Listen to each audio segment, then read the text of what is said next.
Salut les youtubeurs, ça va? C'est Fifi, nickel, impeccable, toujours comme d'habitude, la pêche. Voilà. Donc aujourd'hui, on va voir dans la suite du démontage méticuleusement du collier de bœuf. On va voir pour l'épluchage donc du persillé. Voilà, je vous l'avais dit, on ferait une autre vidéo, tout ça. Donc voilà, aujourd'hui on va faire ensemble le persillé. Comment l'éplucher, de quel sens le prendre, etc. Bon, je parle un peu du nez, je me suis enrhumé. Et ouais. Et tu vas à la chasse, tu as chaud, tu transpires, ci et là, bon, mais voilà.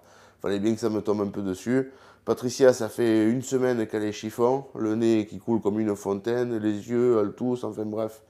Voilà. Alors il y a un peu aussi le contre-coup de la saison, hein, la grosse fatigue qui ressort et que tu te prends une semonce derrière les oreilles, quoi. Donc voilà les amis, allez, on va s'occuper du persillé et puis après on fera le reste. Allez, c'est parti. Voilà. Donc les amis, comme d'habitude, hein, on aura besoin de l'éplucheur, voilà, donc je l'ai bien aiguisé, bien sûr, hein, il faut que ce soit un rasoir, un bac pour récupérer les épluchures, et donc le persillé. Donc vous vous rappelez que le persillé, la fois dernière, on l'a mis sous cellophane pour pouvoir le conserver un peu au frigo, en attendant qu'il passe à l'étalage. Donc voilà, là il a 3 jours de frigo, vous voyez, il n'a pas bougé, il est nickel. Donc je vais enlever le cellophane avec vous, comme ça vous voyez bien que la viande n'a pas bougé. Bon, après, comme je vous dis, c'est de l'aubrac, hein, c'est de la viande vraiment excellente, c'est vraiment une qualité de race, j'en suis vraiment content, quoi. Moi, c'est ma préférée. Voilà.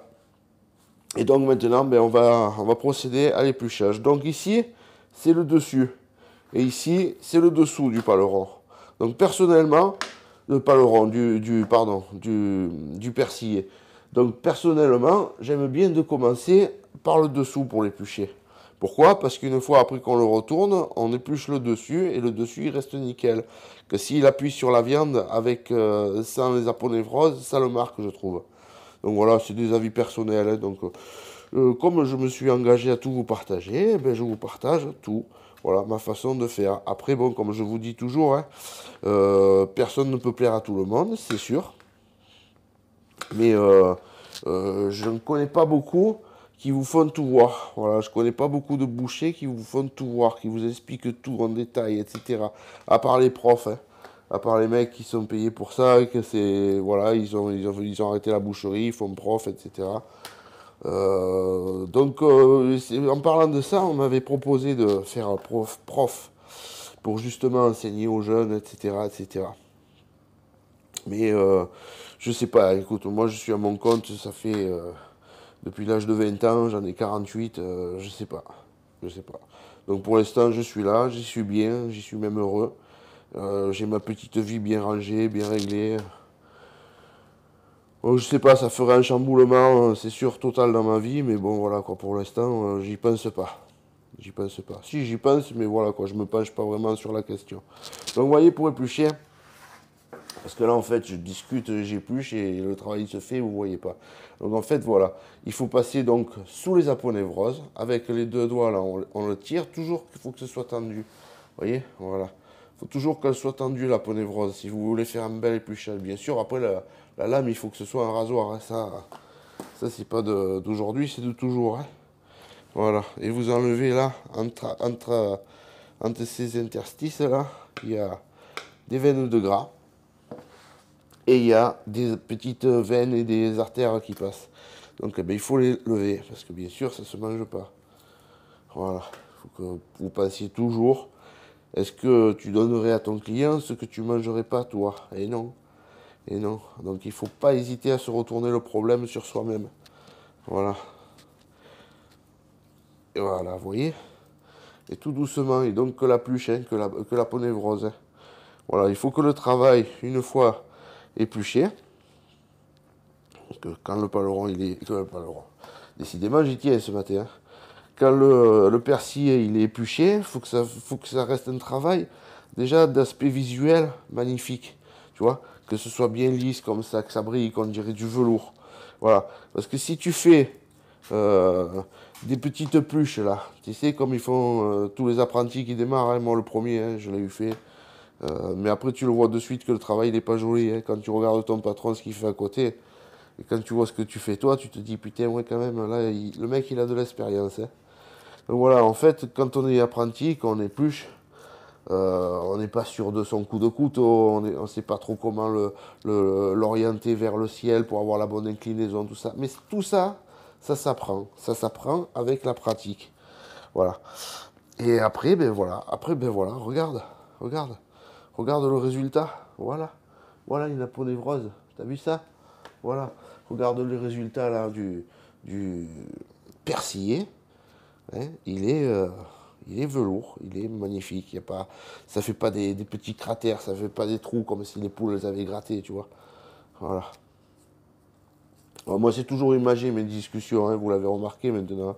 Mais bon, au moins tout le monde y comprend. Hein. Voilà. Tu vois là? Voilà, c'est ça que je te dis. Là, il faut pas hésiter à venir, tu vois, parce que là, tu as une artère qui passe, une grosse veine.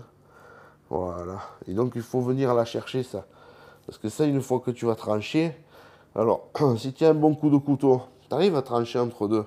Mais le client qui va avoir ça dans son assiette, qui va avoir ce steak avec ça au milieu, avec une veine et du gras, tu crois qu'il va être content, le mec, de bouffer ça?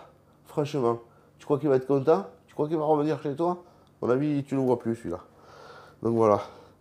Tu sais, la boucherie, c'est un magnifique métier. Vraiment magnifique. Et tu peux être, comme je disais dimanche à mon collègue Badja, parce que lui aussi, il est bouché, enfin, il a été bouché. Maintenant, si tu veux, il a un peu quelques soucis, donc il ne peut plus travailler. Mais bon, comme on discutait tous les deux, il me disait, la boucherie, c'est pas juste de désosser ou de fabriquer, et voilà quoi. Hein, c'est pas juste un travail de préparation, c'est tout. C'est tout qu'il faut voir quand tu es à ton compte. Pas comme quand tu es employé. Quand tu es employé, tu fais ton boulot. Quand c'est l'heure, tu prends, tu dis, ah, patron, moi c'est fini. Allez, au revoir, à demain. Tu raccroches la blouse et tu t'en vas à ta maison.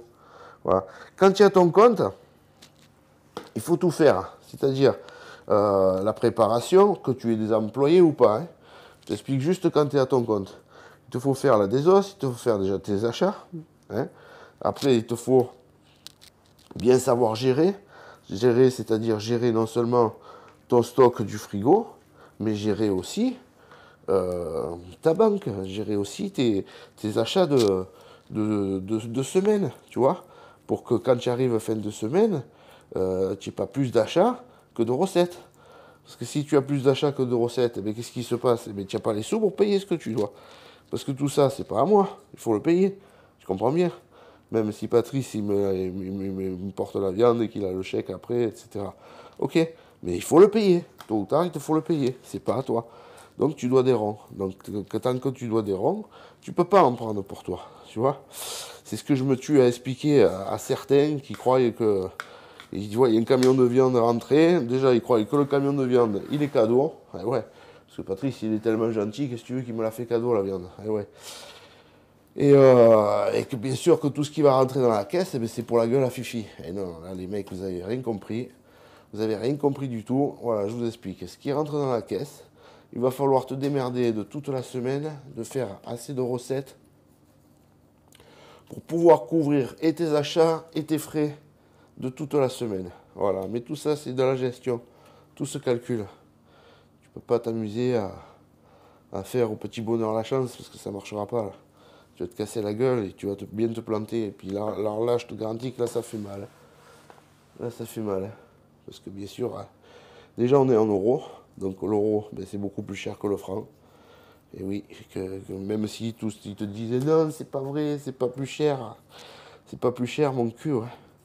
Tu veux qu'on convertisse les prix de l'euro, là, de la viande, en francs? Tu vas voir. Et puis tu en parles à mon père, tu dis, tiens, tu as vu, les demi-bêtes, elles coûtent tant du kilo. Oh putain, il va te dire, ouais, les avants, ils coûtent tant du kilo. Les arrières, ils coûtent tant du kilo. Les demi-veaux, ils coûtent tant du kilo. Mais il va te dire, mais vous êtes fous, mais arrêtez de travailler, les enfants. Eh oui, pourquoi il va te dire ça? Parce que la viande, elle a pris. Elle a tellement augmenté, la viande, que maintenant, c'est devenu du luxe. Donc, on revient sur le persillé, que je m'égare vite ce matin.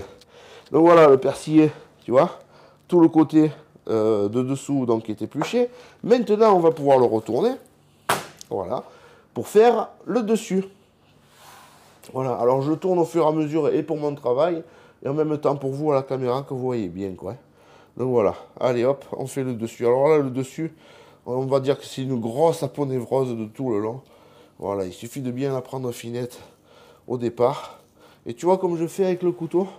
Voilà, c'est-à-dire que je vais la prendre la plus longue possible, d'aller au maximum, voilà, jusqu'au bout. Tu vois? Voilà. Là, il y a une aponévrose entière. T'as vu ça un peu? Voilà. Mais bon, comme je t'ai dit, hein, moi j'ai commencé à utiliser des couteaux vers l'âge de 6 ans, 7 ans, parce que mes parents étaient bouchers. Hein. J'ai commencé à savoir me servir d'un couteau, à couper des petits morceaux de gras et tout, pour faire comme papa, etc. Ça me plaisait, qu'est-ce que tu veux. Et bébé, aujourd'hui, 48 ans, tu as vu le travail, comme il sort bien? Ah oui, mais des coups de pied au cul, j'en ai pris, mes petits. Moi, je vous le dis. Hein. Ah, maintenant, vous avez plus que le mot de coup de pied au cul. Vous savez même plus ce que c'est. Faudrait regarder des vieux films pour savoir ce que c'est un coup de pied au cul. Mais bon, c'est pas grave. Le monde a changé, le monde est vraiment bizarre. Là. Putain, quelle époque on vit. Quelle époque on vit. Le pire, c'est qu'est-ce qu'on va laisser à nos gamins, quoi. Putain, quand tu vois comme c'est maintenant, ça fait peur, franchement. À tous les niveaux, ça fait peur. Plus de respect de rien. Bref. Bref, donc, allez, le persiller. Voilà. Tu vois? Voilà. Voilà. Je cherche toujours le meilleur angle que vous puissiez avoir une belle image. Alors, il y a le micro-cravate aujourd'hui qui fonctionne, il y a tout qui marche bien. Bon, il n'y a que le nez qui est un peu pris. Hein. Alors, ça fait... Je parle du dé. Je parle du dé. Eh ouais, comme tous les mecs qui sont enrhumés. Pas plus fort que les autres, fifi. Je me suis fait croquer, moi aussi. Eh putain, pourtant j'y fais gaffe. Je comprends, c'est pas que... Mais déjà de travailler quand tu es enrhumé, c'est pas cool. Parce que ça te fatigue encore plus. Et puis merde, moi j'aime bien, vous le savez, hein, j'aime bien d'aller faire un tour à la chasse entre 1h et 4h. Même si tous ils te disent, entre 1h et 4h, tu tueras jamais rien. Hein, parce qu'il n'y a rien. Hein. Et ouais, c'est ça. Et les animaux, ils y sont dans le bois, attends de les trouver. Voilà, c'est tout. De toute façon, moi j'ai pas le choix. Alors, c'est où je vais faire un tour entre 1h et 4h, ou ben alors j'y vais pas du tout, quoi. Et oui.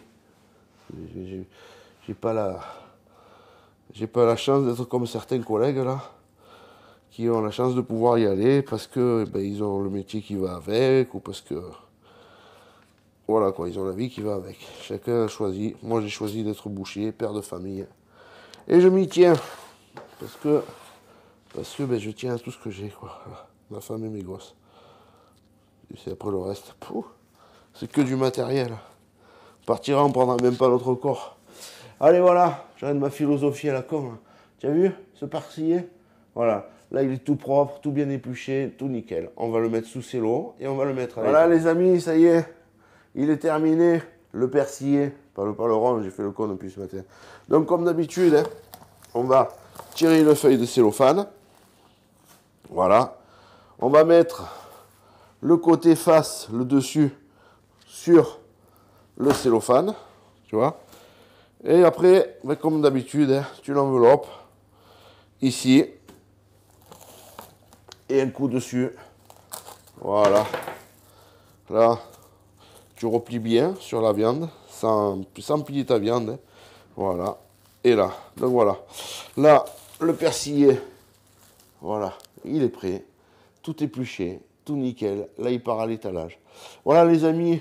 La vidéo du persiller, de l'épluchage et dégraissage et d'énervage du persiller est terminée. Et ben maintenant, on va faire le reste, c'est-à-dire l'entrecôte et puis préparer la chaînette. Voilà, allez les amis. À bientôt. Bord de rire, je viens de me repasser ce que je viens de vous filmer là. Je me suis trompé. J'ai dit les persillés, mais les pas persillés, les permanzés. C'était mon grand-père qui disait ça. Bord de rire. Bon allez, ce coup-ci, je vous laisse tranquille. Allez, ciao les gars.